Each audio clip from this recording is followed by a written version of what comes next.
হিসেবে উপস্থিত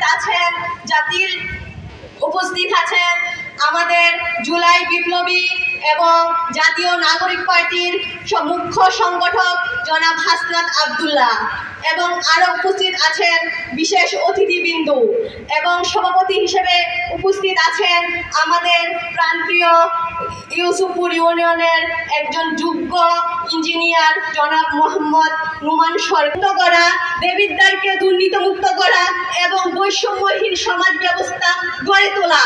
আজ আমরা দীর্ঘ 18 বছর যাবৎ একজন স্বৈরাচারী শাসকের হাতে নির্যাতিত হয়ে আসছি। আজ আমরা আমাদের মুখের ভাষা ফিরে পেয়েছি। আজ আমি বলতে চাই, আমাদের ইউসুফপুর ইউনিয়নে যে সকল রাস্তাঘাট আছে তেমন কোনো উন্নয়ন হয়নি, ব্রিজ, কালভার্ট এবং শিক্ষা প্রতিষ্ঠানের কোনো উন্নয়ন হয়নি। জনাব মোহাম্মদ হাসনাত আব্দুল্লাহ ভাইয়ের হাত ধরে আমরা এগুলোর পরিবর্তন চাচ্ছি। আর আমি যেহেতু নারী, সেক্ষেত্রে আমি নারীদের অগ্রগতির দাবি চাচ্ছি, নারীদের শিক্ষার উন্নয়ন চাচ্ছি।